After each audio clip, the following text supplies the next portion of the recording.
Todos conhecem Adolf Hitler. Seu nome ficou gravado como um dos mais infames do século XX. Mas o que quase ninguém se pergunta é o que aconteceu com sua família quando tudo terminou. Alguém os julgou? Alguém os procurou?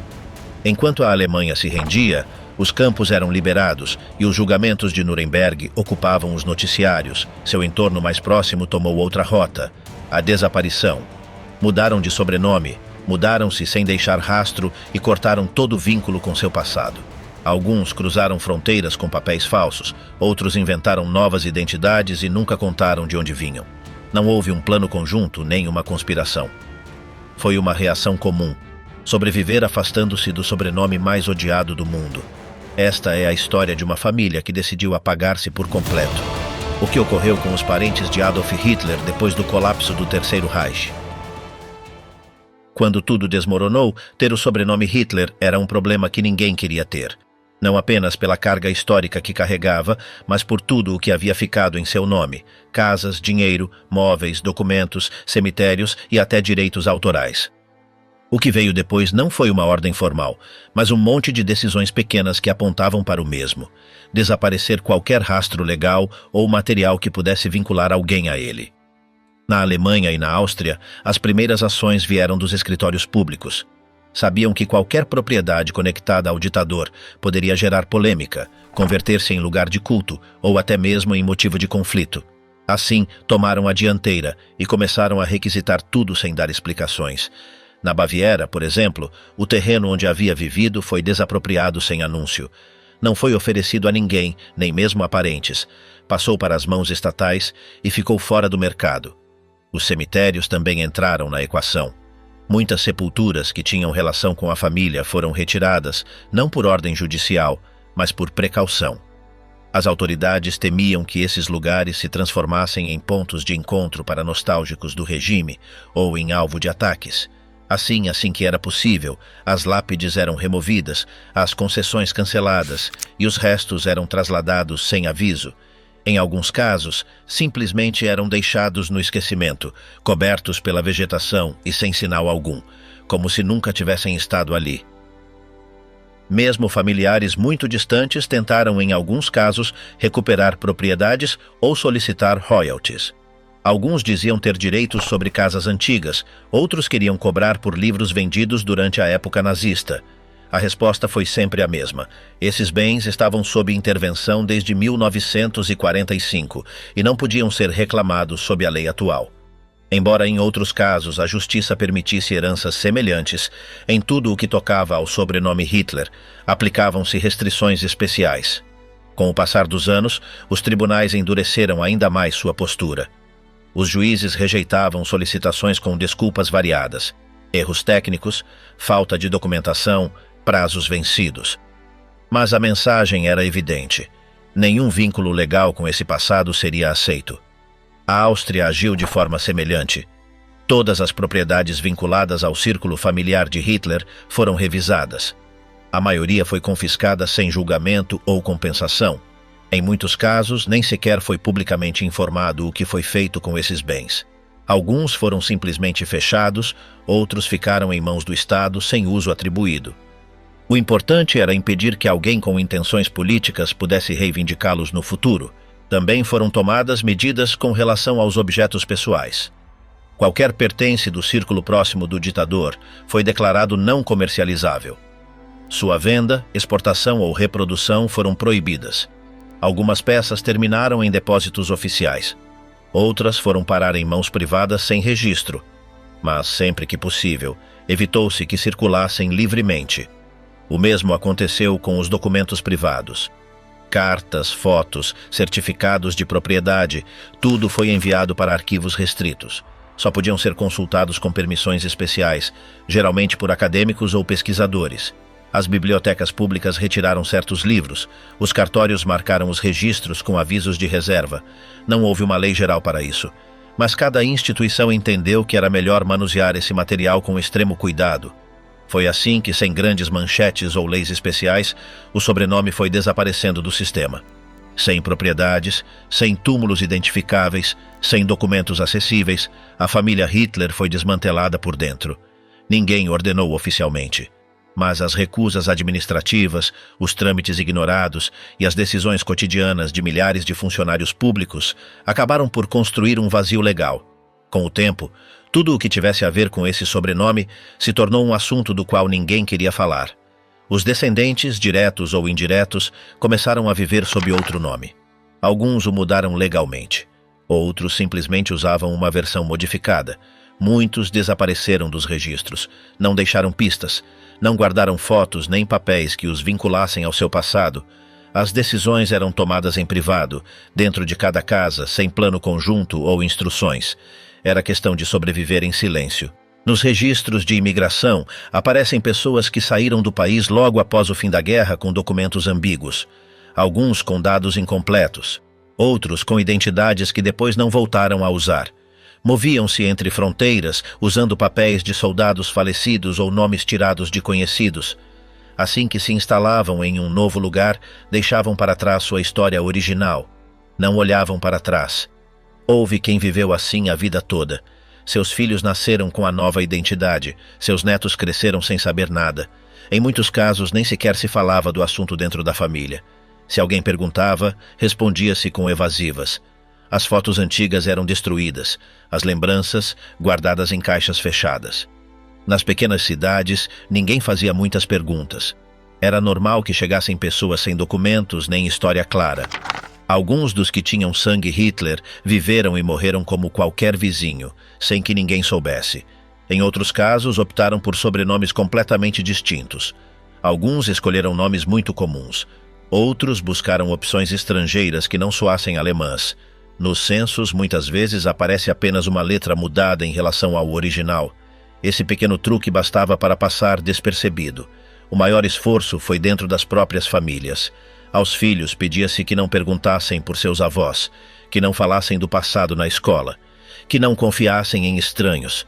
Apagavam-se rastros, queimavam-se cartas, jogavam-se fora retratos. Ninguém queria que uma conexão mal explicada pusesse em risco uma vida inteira.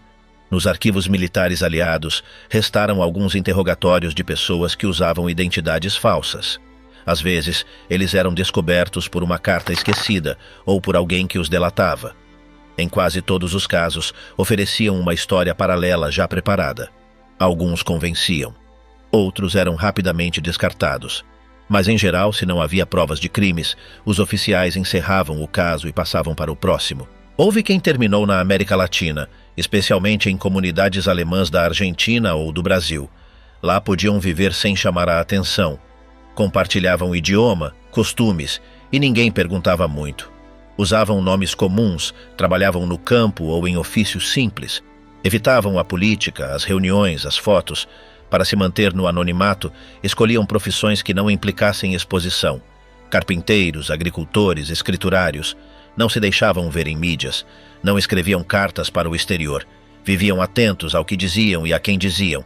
Sabiam que uma única palavra fora do lugar podia pôr tudo em perigo. E quando os filhos começavam a suspeitar, a resposta era sempre a mesma: não pergunte. Alguns ficaram sabendo da verdade pouco antes de seus pais morrerem. Outros nunca. Levaram essa dúvida para sempre. Mesmo hoje, parte dessa descendência vive sob identidades criadas há mais de meio século. Não disseram nada. Não apareceram na imprensa. Não contaram sua história. Assim começou o apagamento silencioso de uma família inteira. Não com leis nem julgamentos, mas com decisões privadas, arquivos alterados e mudanças discretas. Um processo que não deixou manchetes, mas que foi mais efetivo que qualquer condenação pública. Ter o sobrenome Hitler, depois de 1945, era um fardo que ninguém queria carregar. A maioria dos familiares que sobreviveram optou por ocultá-lo. Alguns o mudaram de imediato, outros aprenderam a viver sob nomes emprestados. Não foi uma estratégia ordenada, mas uma reação para se proteger. Se esse nome aparecia em algum documento, a rejeição era imediata. Há registros de pessoas que abandonaram a Europa com passaportes emitidos no último momento, cheios de dados imprecisos ou incompletos. Muitos deles usavam nomes que não eram os seus. Alguns adotaram a identidade de soldados mortos. Outros pegaram emprestado o nome de conhecidos. Uma vez cruzada a fronteira, o passado ficava para trás. A nova vida começava do zero, sem explicações. Alguns mantiveram essas identidades a vida toda. Seus filhos nasceram com esses dados inventados. Foram para a escola, casaram-se e envelheceram sem conhecer a verdadeira origem de sua família. Dentro do lar não se falava do passado. As fotos desapareciam. Os documentos eram destruídos. As perguntas eram respondidas com evasivas. Em vilarejos rurais da Áustria ou zonas afastadas da Alemanha, chegaram famílias com histórias vagas. Ninguém se surpreendia. Era comum ver deslocados sem documentos. Alguns deles eram parentes do ditador, escondidos entre as pessoas. Trabalhavam em pequenos comércios, ofícios manuais ou tarefas administrativas. Não queriam atenção, passavam despercebidos, e era justamente isso que buscavam. Muitos escolheram sobrenomes genéricos. Alguns modificaram apenas uma letra. Outros adotaram nomes estrangeiros para evitar suspeitas. Em registros oficiais, há entradas onde uma única vogal diferenciava o novo nome do original. Era suficiente para não chamar a atenção. Mas a operação mais delicada ocorria dentro das casas. Aos filhos pedia-se que não falassem do passado, que não dissessem o sobrenome real, que não mencionassem seus avós. Em muitas famílias, fotos antigas foram rasgadas e cartas escondidas. Tudo o que lembrava sua origem ficava oculto ou era completamente eliminado. Nos arquivos militares aliados, permaneceram alguns interrogatórios feitos a pessoas com identidades alteradas. Às vezes, eram descobertas por uma carta esquecida, uma fotografia ou uma denúncia. Quando isso acontecia, quase todos reagiam da mesma forma. Tinham uma história paralela pronta para contar. Algumas eram convincentes, outras nem tanto. Mas se não havia vínculos claros com crimes do regime, o caso era encerrado e não eram mais incomodados. Alguns parentes se estabeleceram na América do Sul. Não foram muitos, mas o suficiente para passar despercebidos entre comunidades de língua alemã. Na Argentina, Brasil ou Chile, vários encontraram refúgio em regiões rurais ou bairros tranquilos de grandes cidades. Falavam o idioma, compartilhavam costumes e ninguém fazia muitas perguntas. Misturavam-se com facilidade, usavam nomes simples, levavam uma vida sem sobressaltos. Uma das formas mais eficazes de manter o anonimato foi escolher trabalhos sem visibilidade. Muitos foram operários, agricultores, mecânicos ou funcionários de escritório.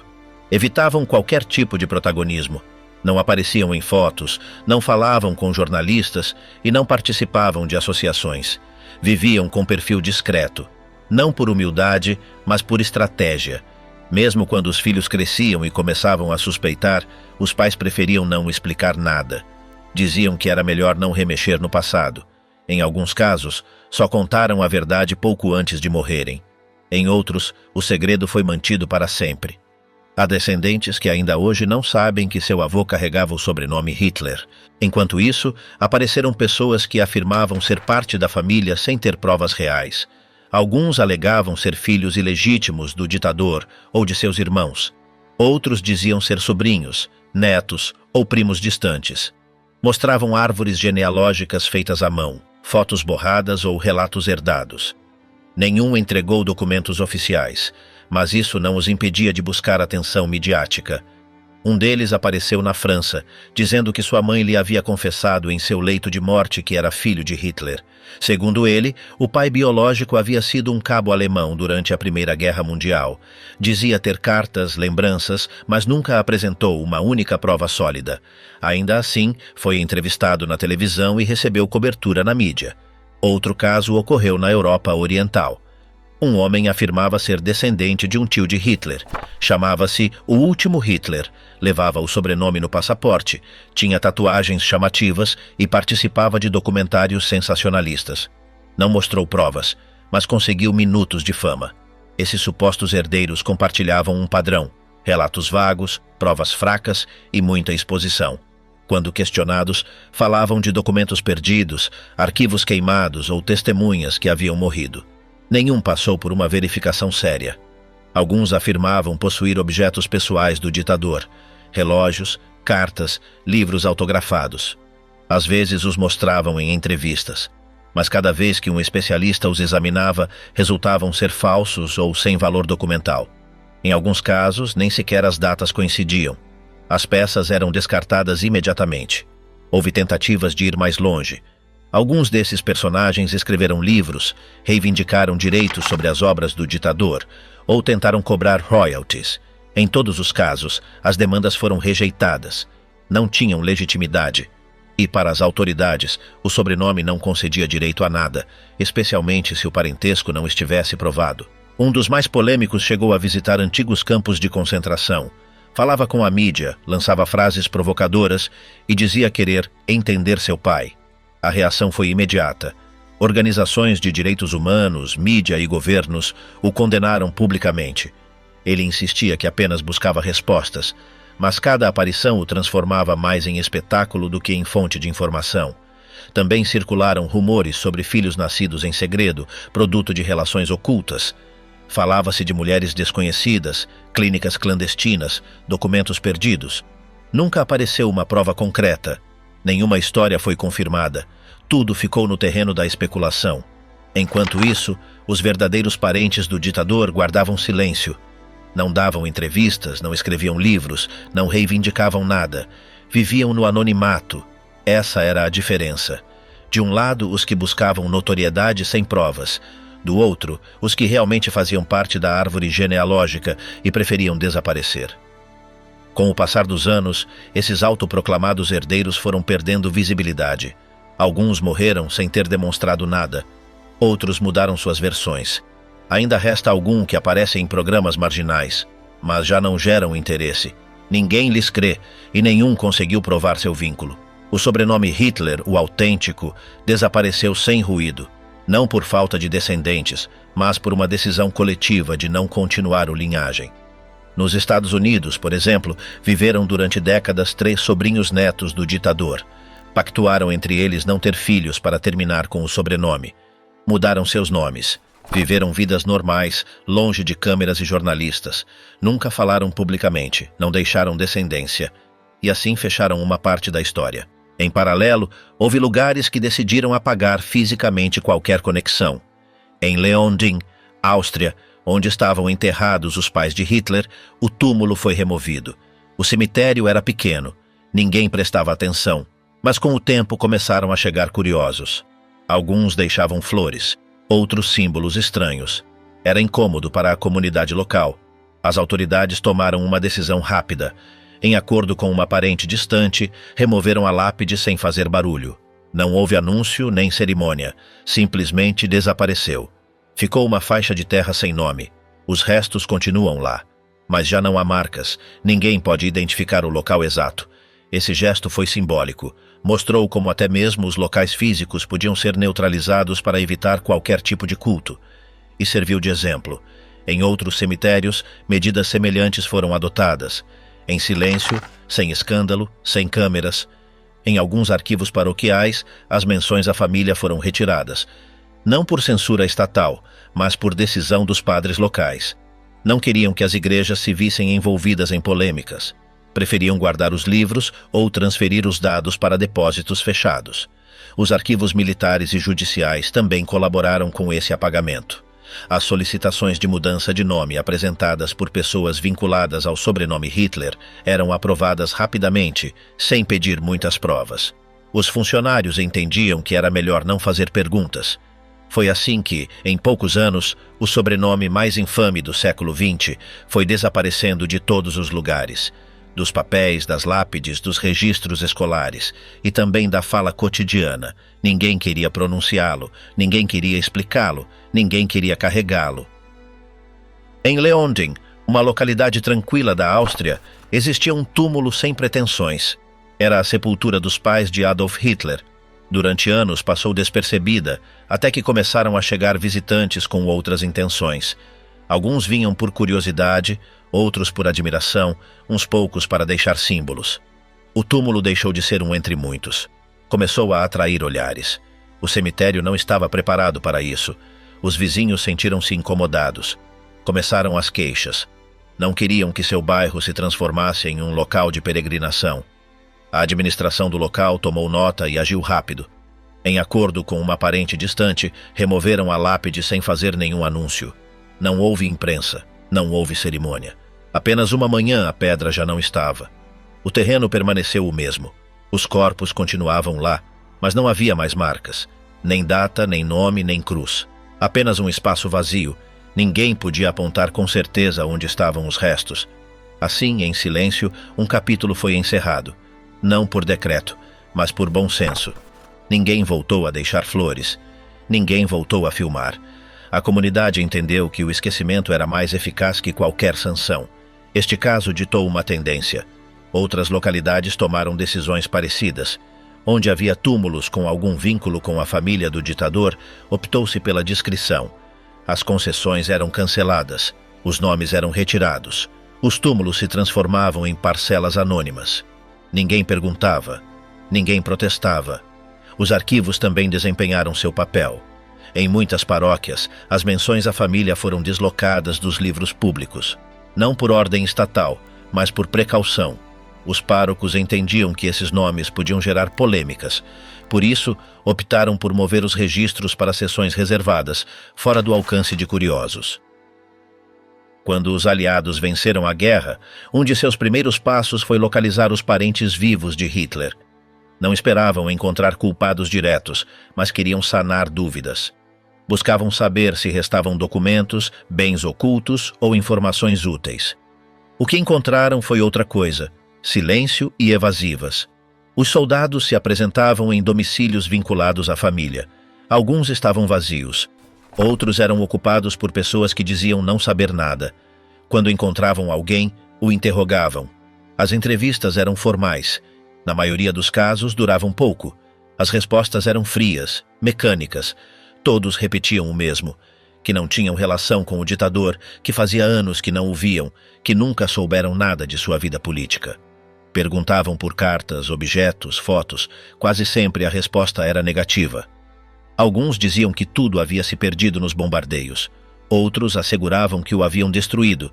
Muito poucos mostravam algo concreto.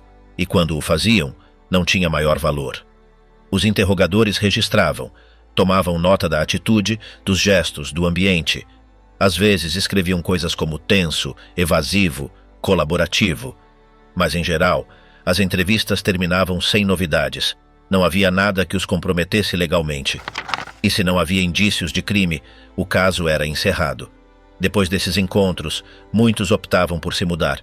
Deixavam o bairro, o país, o continente. Não queriam estar nos papéis. E se já estavam, preferiam desaparecer. Os aliados não insistiam. Tinham outras prioridades. Salvo que houvesse suspeitas concretas, não havia acompanhamento. Décadas depois, alguns historiadores acessaram esses arquivos. Revisaram os relatórios, os questionários, as anotações. O que encontraram foi uma cadeia de entrevistas sem peso. Não havia grandes revelações, apenas o rastro de pessoas que queriam deixar para trás uma parte incômoda de sua história. Ninguém defendia o ditador. Ninguém o justificava. Simplesmente não falavam dele. Esse silêncio não foi uma estratégia política, foi uma forma de sobreviver. Para muitos, carregar esse sobrenome já era castigo suficiente. Não precisavam de mais exposição. Em alguns casos, os familiares se negavam a responder por medo de represálias, em outros por vergonha. Mas o efeito era o mesmo: desapareciam do relato. Enquanto isso, os expedientes se acumulavam, pastas com nomes, datas e assinaturas, mas sem seguimento. Os funcionários registravam cada passo, mas sabiam que não havia muito mais a fazer. Não se tratava de encobrir, mas de deixar ir. Os parentes mais distantes ficaram presos na burocracia. Não tinham cargos públicos nem histórico político, mas compartilhavam o sobrenome. Quando o sistema colapsou, eles ficaram sem apoio. Perderam benefícios, redes de apoio, documentos. Alguns terminaram em campos de refugiados. Outros viveram de trabalhos temporários. Nenhum foi julgado, mas também não receberam ajuda. Os que usavam sobrenomes similares eram vistos com desconfiança. Mesmo sem ter relação, o simples fato de carregar essas letras era motivo de rejeição. Muitos solicitaram mudar seus nomes. Outros desapareceram dos registros. A administração pós-guerra não tinha recursos para seguir cada caso. Se não estavam fichados como criminosos, os deixavam ir. Nos anos seguintes, apareceram pessoas com nomes parecidos em documentos oficiais. Alguns poderiam ter sido familiares, mas não se investigou. A prioridade era reconstruir, não abrir velhas feridas. A Cruz Vermelha tentou reagrupar famílias. recebeu milhares de petições. Algumas mencionavam parentes vinculados ao regime, mas esses casos eram marcados como sensíveis e arquivados sem resposta. O sistema não podia assumir mais carga. Na Áustria, algo similar aconteceu. Foram enviadas notificações de embargos, intimações, sanções. Alguns nunca responderam. Outros devolveram os envelopes. Muitos foram registrados como não localizados. E o Estado não insistiu. Nos registros de igrejas rurais aparecem nomes próximos ao círculo familiar do ditador. As datas e localizações coincidem, mas não há provas. Alguns morreram sem deixar descendência. Outros figuram como falecidos sem detalhes. Ninguém pediu para investigar, ninguém reclamou. A burocracia fez o resto. Erros de escrita, arquivos perdidos, formulários incompletos. O que em outro momento seria um problema, ali foi uma solução. Assim, desapareceram, sem necessidade de se esconder, apenas aproveitando a desordem. Hoje é quase impossível rastrear esses familiares. Não há dados, nem pistas, nem heranças. Não foi um complô. Foi uma soma de medos, cansaço e vontade de apagar o passado. A nova administração não os registrou e eles não fizeram nada para aparecer. Muitos viveram sem deixar rastro, morreram sem ser identificados. Não tiveram filhos ou não os reconheceram legalmente. Em alguns casos, os netos nasceram sem saber nada. Tudo foi caindo no esquecimento. Uma desconexão gradual, sem anúncios nem escândalos. Ao mesmo tempo, o livro que Adolf Hitler havia escrito durante seu encarceramento continuava gerando burburinho. Mein Kampf era um texto cheio de ódio, usado como ferramenta de propaganda. Depois da guerra, ficou sem dono legal. Não havia herdeiros. Não se sabia o que fazer com ele. O Estado da Baviera assumiu sua custódia. Durante anos negou-se a reeditá-lo, não por lei, mas por decisão política. Ninguém queria que voltasse a circular. As cópias existentes estavam em mau estado ou eram conseguidas no mercado negro, mas não se imprimiam novas. Alguns familiares foram contatados. Poderiam, em teoria, reivindicar os direitos autorais. Nenhum o fez. Não queriam esse dinheiro, não queriam esse peso. Para eles, o livro era algo que deveria ficar enterrado. Em algumas ocasiões, circulou o rumor de que certas editoras estavam pagando royalties a descendentes, mas isso nunca foi provado. Não há registros de transferências. O que se ganhou com esse livro ficou em contas congeladas ou foi absorvido pelo regime. Ninguém recebeu pagamentos depois de 1945. Até mesmo grupos extremistas evitavam se vincular diretamente ao texto. Eles o usavam, o citavam, mas quando se falava em direitos legais, todos se retiravam. Ninguém queria assinar nada. Era um livro amaldiçoado. Nos anos recentes, o veto foi levantado. Algumas editoras decidiram publicá-lo com comentários críticos, não como homenagem, mas como documento histórico. Incluíam advertências, análises, notas explicativas. Era mais um estudo do que uma edição tradicional. Nesse processo, tentou-se localizar familiares para pedir opinião, mas não houve resposta. Alguns já haviam morrido, outros viviam sob outros nomes. Os poucos identificáveis rejeitaram qualquer contato. Não queriam saber de nada, nem falar, nem assinar, nem participar. Houve propostas para que os lucros fossem destinados a vítimas do regime. Algumas organizações apoiaram a ideia, outras a consideraram desnecessária. Em nenhum caso apareceram familiares. Para eles, esse livro não existia, não era parte de sua herança. Assim, Mein Kampf ficou flutuando. Ninguém o defendia. Ninguém o reivindicava. Ninguém o queria. Era um texto órfão, escrito por um homem que morreu sem deixar legado legítimo, um livro abandonado, rejeitado até por quem mais o conheceu. O sobrenome Hitler, já naquela época, havia desaparecido de quase todos os registros. Quem o carregava, o escondia. Quem o conhecia, o evitava. Na Alemanha de 1950, dizer esse nome era quase um delito moral. As pessoas o sussurravam, se é que o diziam. Muitos pediram para mudá-lo, justificando com desculpas pessoais, mas todos sabiam a verdade. Esse nome era um peso. Em entrevistas de emprego, em hospitais, em escolas, bastava pronunciá-lo para que portas se fechassem. Não importava quem você fosse, o sobrenome era suficiente. O livro que Adolf Hitler deixou escrito, aquele que ditou durante seu encarceramento, continuou sendo uma peça incômoda depois de sua morte. Não era apenas um texto, era uma bomba legal, simbólica e editorial. Não havia um herdeiro direto. Ele não deixou filhos e o testamento mal mencionava seu círculo. Sem um receptor legal claro, o Estado da Baviera assumiu o controle da obra. Não fizeram um anúncio oficial, mas durante décadas bloquearam qualquer tentativa de reedição. Não se tratava de uma proibição escrita, era uma decisão política. Não permitir que o livro circulasse livremente novamente. As cópias antigas continuaram existindo, mas em mau estado ou escondidas em bibliotecas privadas.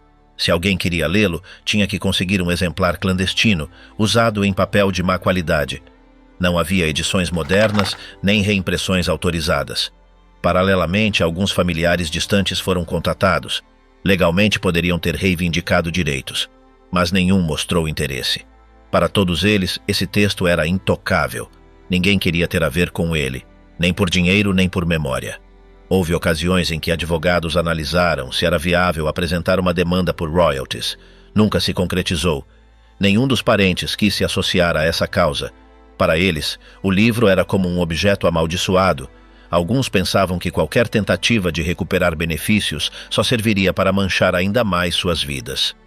Circularam rumores de pagamentos secretos ou fundos retidos. Dizia-se que certas editoras tentaram enviar dinheiro para contas associadas à família, mas os registros bancários não mostraram movimentos. Tudo o que se ganhou com esse livro durante o regime ficou nas mãos da estrutura nazista e depois foi absorvido pelo novo Estado. Nenhum familiar recebeu pagamentos. Nenhuma reivindicação prosperou. Mesmo os simpatizantes mais radicais evitavam se vincular formalmente ao texto. Usavam-no como referência, mencionavam-no em reuniões, mas quando se tratava de assumir propriedade ou direitos, ninguém dava o passo. Era demasiado perigoso, demasiado comprometedor. Quando os direitos autorais foram liberados décadas depois, algumas editoras decidiram trazê-lo à luz. Não o fizeram como uma reedição comum. Acompanharam-no com análises, notas críticas e advertências. Era um livro convertido em objeto de estudo. Ninguém o promovia, ninguém o celebrava. Apenas o apresentavam como o que era, um documento histórico, marcado pelo ódio e pelo desastre. Durante esse processo, tentou-se contatar possíveis herdeiros, mas não responderam. Alguns já haviam morrido, outros viviam sob nomes diferentes. Os poucos identificados rejeitaram qualquer vínculo. Não queriam ter participação, nem parte, nem menção. Negaram-se a aparecer, e o silêncio foi total. Discutiu-se se os benefícios dessas edições comentadas deveriam ser destinados a organizações de vítimas do regime. Algumas aceitaram, outras disseram que preferiam não tocar nesse tema. O que ficou claro foi que nenhum descendente quis aparecer em cena. Não queriam ser parte nem mesmo de uma reparação simbólica. Para eles, esse livro nunca deveria ter existido, e qualquer tentativa de revisitá-lo apenas reabria feridas. Enquanto isso, o sobrenome Hitler continuava desaparecendo de registros civis, censos e documentos legais. Nos anos 50, carregar esse nome na Europa era sinônimo de rejeição. Não importava se quem o portava era uma criança, um idoso ou alguém que nunca havia tido contato com o regime. O efeito era o mesmo. Ninguém queria vê-lo nem ouvi-lo. Na Alemanha e na Áustria, centenas de pessoas solicitaram mudar seu sobrenome sem dar motivos. Alguns apenas o alteravam, uma letra mudada, uma vogal substituída. Outros escolhiam sobrenomes comuns. Qualquer modificação servia para apagar a conexão.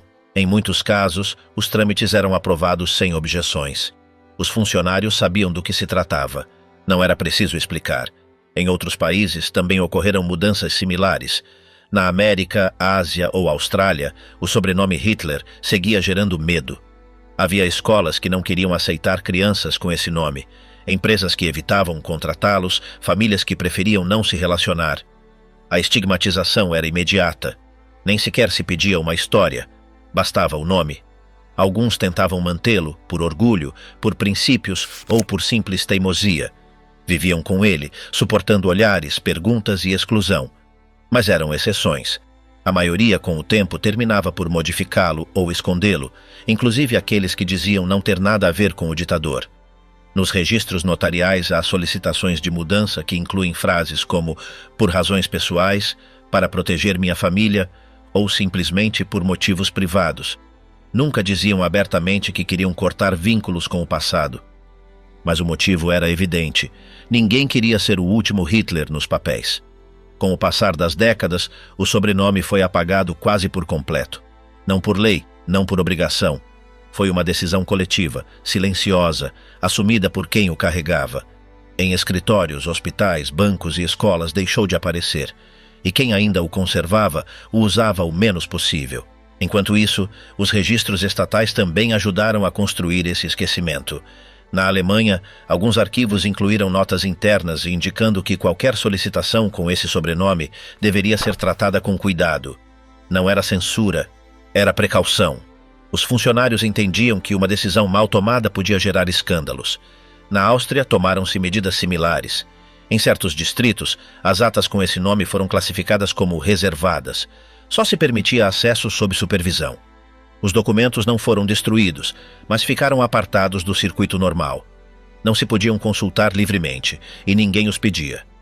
A Cruz Vermelha, em suas missões de ajuda a famílias separadas, tratou com discrição os casos que incluíam parentes do ditador. Embora seu mandato fosse ajudar a todos, eles sabiam que esses expedientes precisavam de tratamento especial.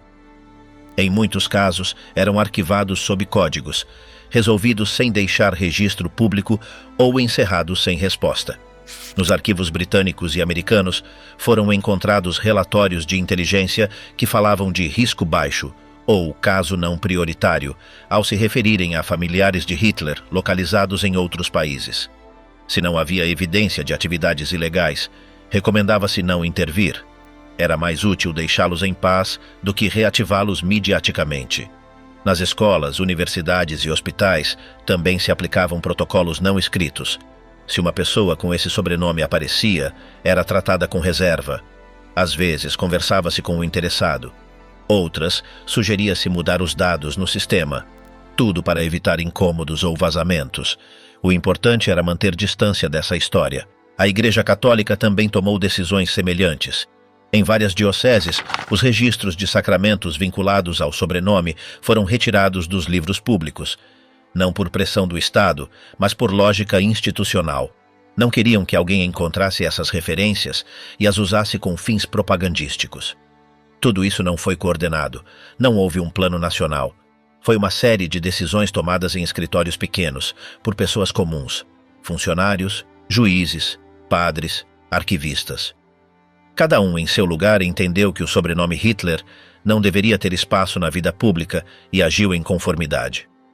Alguns pesquisadores conseguiram reconstruir esses movimentos décadas mais tarde, reunindo peças, comparando arquivos, entrevistando testemunhas. O que encontraram foi uma rede de ações dispersas, mas orientadas para o mesmo objetivo: fazer a família desaparecer do mapa, sem escândalo, sem anúncios, sem barulho. Não se tratou de castigo, nem de vingança. Foi uma forma de resolver um problema que ninguém queria enfrentar diretamente, nem os governos, nem as igrejas, nem os cidadãos. Todos sabiam que manter esse nome visível era convidar ao conflito e preferiram evitá-lo.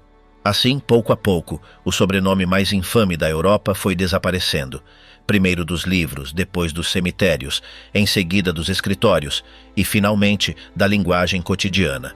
Os parentes vivos pararam de falar, pararam de aparecer. Alguns nem sequer contaram aos filhos de onde vinham. O esquecimento foi mais eficaz que qualquer lei, mais duradouro que qualquer condenação. Isso foi alcançado sem câmeras, sem tribunais, sem manchetes. Foi um processo longo, feito de milhares de pequenas decisões, e funcionou. Hoje não há rastro público da família. Não há propriedades, nem monumentos, nem reivindicações. Restam apenas documentos isolados, fragmentos de histórias soltas e um silêncio quase total. A linhagem de Hitler não terminou com um julgamento nem com um escândalo. Terminou com uma cadeia de trâmites, com uma geração que escolheu calar e com uma sociedade que entendeu que, às vezes, desaparecer é a única saída.